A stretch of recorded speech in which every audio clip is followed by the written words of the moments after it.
Welcome to I Feel Responsible. I'm David Mooney, and today I'm talking with David Herron. How's it going?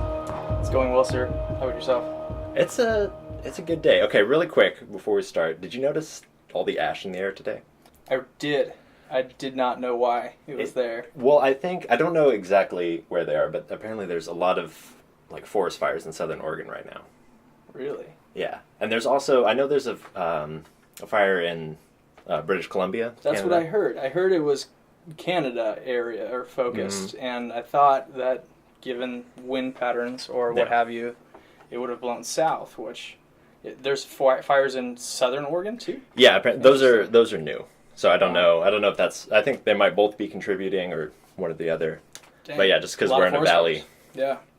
Mexico City has the same problem. It does. But I thought it was California has that problem too. Yeah. All over the place. Unceasing. I'm not used to it from New Mexico. Really?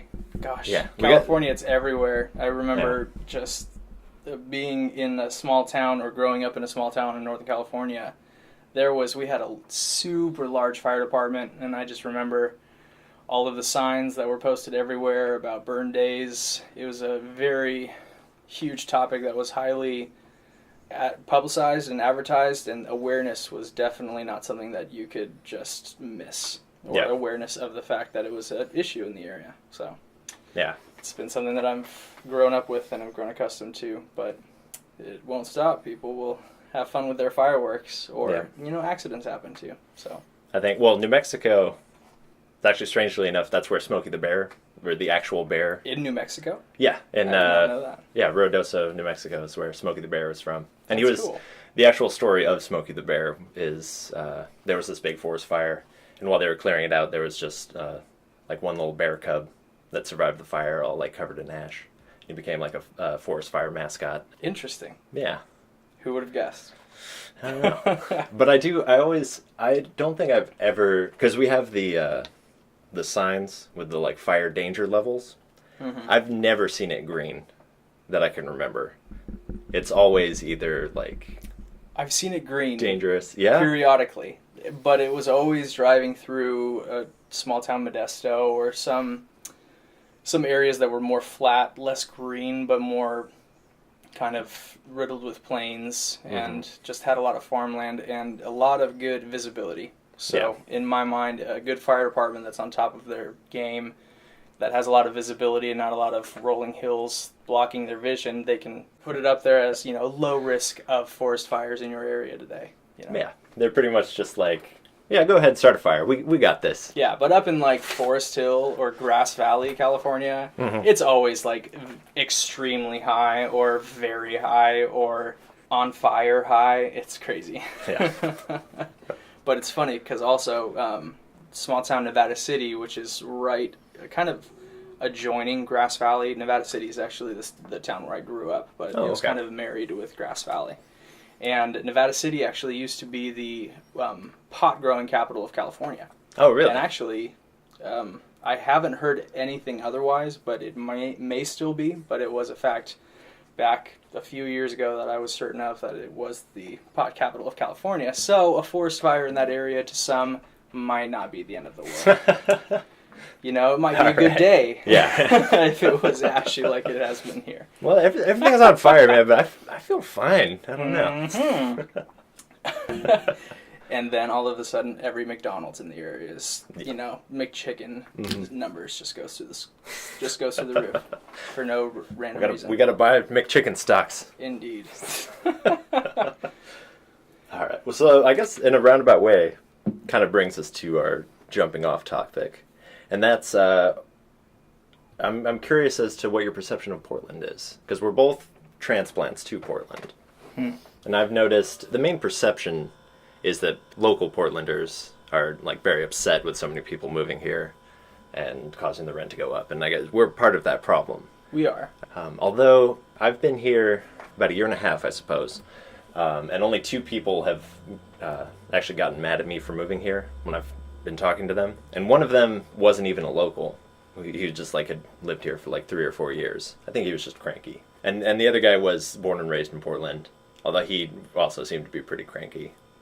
about life in general, I think. Yeah, it's a area where there are a lot of people that are either local residents who have been here for all their lives, or there are people who have, like you and me, moved here in the recent past. But it goes both ways, absolutely. I've heard that there's a lot of people moving to the area. I heard the number of 14,000 people moved here in 1 month alone, back in the May, June, or July months this year. And a lot of those were people from California. But wow, I am actually just looking on the web right here, actually, and it's estimated that about 65,000 people have moved out of the state in the past few months as well. So apparently there's either a disdain for what the area is becoming by the people who've been here, or it's people who've come in here that want to leave. But my personal opinion is this is such a great place to live right now. Because, I mean, myself having grown up in California, I was born in Southern California and spent the majority of my life in Northern California, so I did get a taste of both sides of that. Being in a gymnastics kind of focused house that my brother and sister and I grew up in, we did travel a lot for gymnastics competitions. My parents were really into that, and we were into it as well. But we traveled the country quite often, and the last time I counted how many states I've been to, it was about 34. Nice. And granted, I've never been to Alaska. Actually, 35. I haven't updated that number since I've been to Hawaii, which nice. happened recently, and it was very fun. But of all the places that I've been, there are very few that offer the wide variety of things that Portland and California offers. Yeah. Now, I love California, and having lived there most of my life, I felt myself kind of biased to California. But California is California, and Oregon is not California, but is everything that is good to me in when I say I love California, or California is the best place to live. So that being said, I decided to move up here and see what it's like, and it was partially what I thought it would be. But what I discovered was here there is an influx of people. And yes, to some local residents it can be tenuous, or it can be just annoying to have so many stupid drivers now on the road, or you can blame it on us Californians because we don't have the greatest reputations when it comes to driving. But the huge influx of people only indicates that there is a large influx of resources, of new minds, and of potential artists and entrepreneurs and geniuses. Yeah, and absolutely. Given that the world is changing, and that things that are new, being social media, how powerful it is and relevant it is in today's modern society, and the interconnectedness of the entire world, never before has humanity ever been to a point at which we are at. So there are new things being developed. There are new ideas birthing under the sun all the time around us. Yeah. And if I were to still be living in small town Nevada City or small town Grass Valley, yes, I could be influential and I could be effective to the world around me. But given that Portland is such a large hub for connectivity, for networking, and for resources, the possibilities here are astronomical. And when you have not just one person and not just one mind, but a network of minds or a web of intelligence that craft something beautiful together as a group, that's when you have something just amazing. And when you can find a place that's not completely been turned into the huge metropolis kind of demographic like San Francisco or like New York City, but a place that thrives off of individualism and thrives off of diversity and thrives off of the little guy, the success of the little guy, those small mom and pop food trucks that survive just because they're food trucks.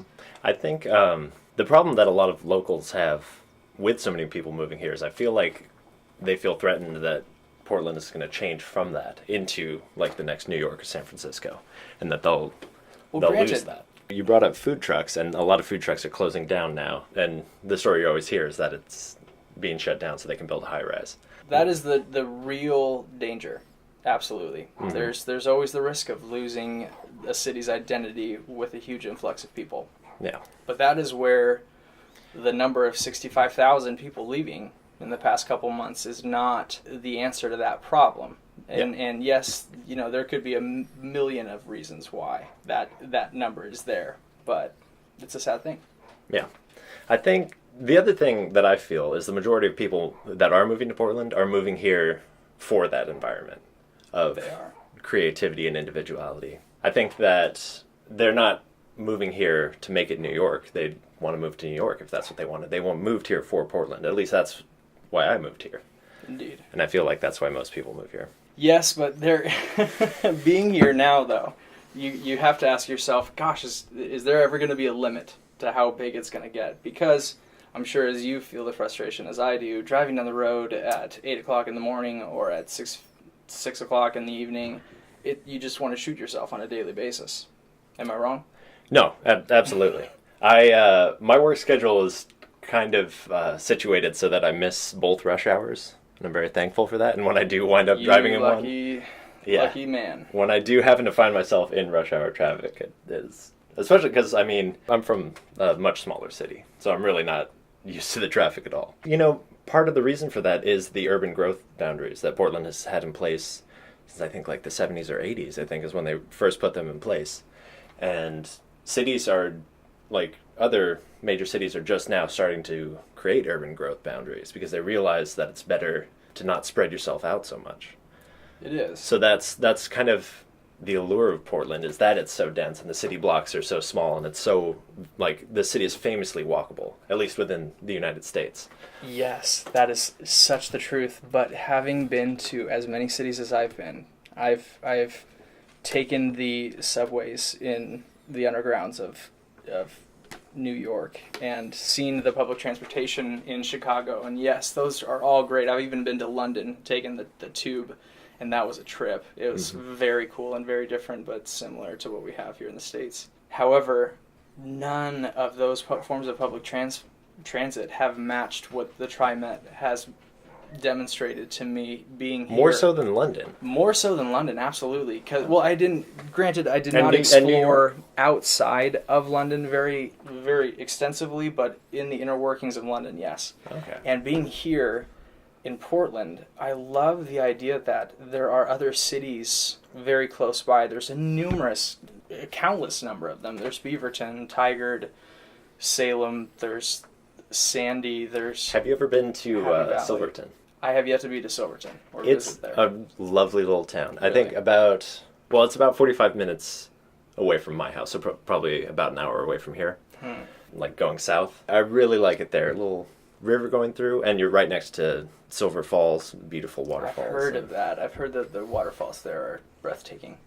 Yeah. I need to visit that direction. And there's a bunch of Norman Rockwell paintings. Really? Like murals all over the town. Oh, now I really want to go. Yeah. Goodness. I think, I forget as to why. I think he toured through there at some point. But yeah, there's just a bunch of awesome murals. That sounds very neat. But yeah, I personally work in Beaverton, and it takes me average, if it's not rush hour, about 15 to 22 minutes to get to work. However, if I leave work 10 minutes late, then my 30-minute ride home, even closer to rush hour, turns into a 2-hour ride home.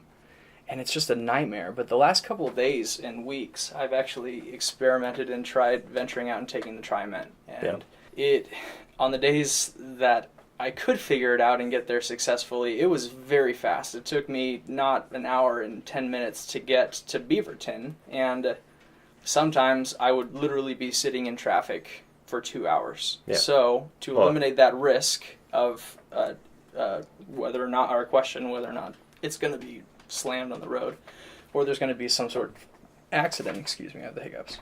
But it just takes one thing to just... Yeah, it just takes one little accident to throw everybody 2 hours behind. Mm-hmm. And me having a job where I work in social media and kind of in the marketing base where I do research and do blog article content development, it provides me downtime where I don't have to drive the bus and I can sit and actually work and get stuff done on the way to work. It's great. Yeah. It's a wonderful network that branches to a very large portion of Northern Oregon. Mm-hmm. And, pair that with a bicycle.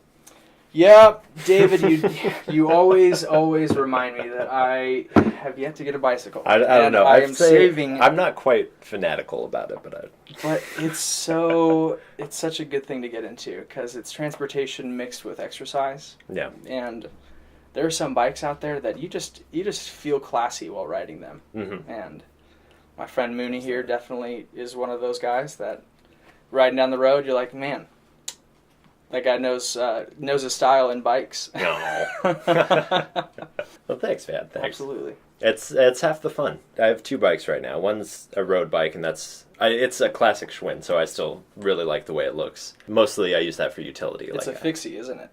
No, that one's a regular 10-speed road bike. Oh, okay. My classic one, yeah. Very And that's the one I use, like if I want to go to the store and grab a few groceries. It has a rack on it and fenders and all that. But I also have a fixie, which that thing is just so much fun to ride. They are fun. But it might not be the most practical bicycle ever. I don't know. I feel good riding around on it. You do. And riding fixed gear is a lot of fun. I would equate it. It's not a perfect metaphor, but I'd say like driving a standard vehicle versus an automatic. It's a little bit more trouble, but you have more control over the vehicle. Flow. Having that kind of control, it's nice sometimes. Yeah. But I am 70% of the way saved up for my bike, and I'm quite excited to actually get it.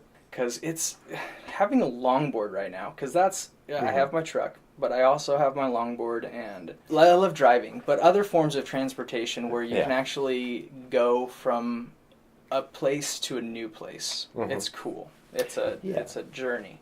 And I think that's one of the differences between driving and riding a bike also is when you're driving, you're just kind of focused on like what the car in front of you is doing, where your next turn's going to be. And the immediacy of your location. Yeah, exactly. But when you're riding a bike, I feel like you're more a part of the community. Yeah. You're more part of the world around you. Yeah. You're like, oh, you see the leaves flying. Right? And I love that about biking. However, I do enjoy longboarding. And if I am not in no big hurry, I will longboard because it's fun and it's enjoyable. It reminds me of snowboarding. And I am definitely going to be saving up in the near future. It's not a very justifiable toy at the moment for me to be spending my money on, but I will be investing in one of those batteries that they hook to the bottom of the longboard so that you have a little remote in your hand and you can just charge it up for a few hours or overnight and have 3 hours of just power and just not have to pedal on a longboard. That's the dream. That is the dream. But being on a longboard, you can't get anywhere very fast. You don't have your brakes. You don't have, or you're basically a walking pedestrian for the majority of the time. Yeah. So it's not a hugely reliable form of transportation, but a bike bridges that gap. It's the perfect medium between walking and driving. Electric bikes. Yeah. I would love one. I can't justify it. Yeah. So it's like spending that much money on it. I used to tell myself that I couldn't justify it, but I had enough conversations with Vanessa. Shout out to Vanessa, but she rocked that electric bike, and we talked a lot about it, and it was pretty cool.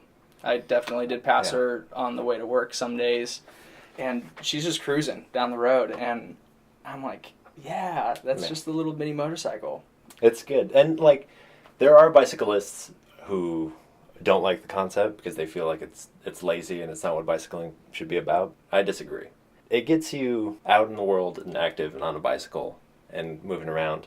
And if I had an electric bicycle, I think it would replace more trips that I would take in my truck. Absolutely. Than I would take on a bicycle. Yeah. And even with a motorcycle, like some people who would argue that very point that you were talking about with electric bikes, I feel like some of those people might even be motorcycle enthusiasts, but still motorcycles consume gas, and you got to pay money for gas, and you have to get it registered. You have to get it registered. You have to have a Class B driver's license. All of the works. Like a bike is great for exercise, but sometimes you just need to get to work on time. Yeah. And you need to get there quick, and you need to depend on the fact that you're not going to be exhausted, or you're not going to have just rolled out of bed, or your leg's not going to be cramping up or something. And an electric bike eliminates that pollution from exhaust, as a motorcycle might aid, because and it gets you gas. out of traffic too. And it gets you out of traffic, absolutely, and it classifies as a bike. A lot of times, for shorter distances, a bike is actually faster than a car in the city. Oh gosh, yes. That's because you don't, mostly just because you don't have to worry about finding a place to park. Yeah. You just lock it up wherever you're going. And that's why I hardly ever frequent the downtown area, because it's parking. You have to pay for parking. And if I had a bike, I would go a lot more often. I know that for sure. I guess the ultimate solution is definitely get a bike. Yeah. You can experience the world more and just get some exercise and look classy while riding around on like a something gentleman. elegant. Like a gentleman. Gosh, everybody knows there's those paintings and pictures of those suited up, mustached men in top hats with a pipe in their mouth, and they were just riding their bikes. Well, you know about the group bike ride that I do. I haven't been in the past few weeks, unfortunately, but one time there was a guy on a penny farthing. Really? Yeah. It was a good day. Really cool. I kept meaning to corner really him cool. and let me ride it. Man, But, I would have definitely stopped him at least for some photos. yeah. That's for sure. Good old Portland. Good It's old just- Portland. It's a unique place. They say that tolerance runs rampant here, but that's kind of hypocritical sometimes, because tolerance to you is not tolerance to me sometimes, and people will hate on what they want to hate on and expect you to be tolerant. So Man. but it comes and goes. There's a lot of people who love here too. There are a lot of unique people here for sure. It's a special place for sure. We've gone way over the planned time. It's all good.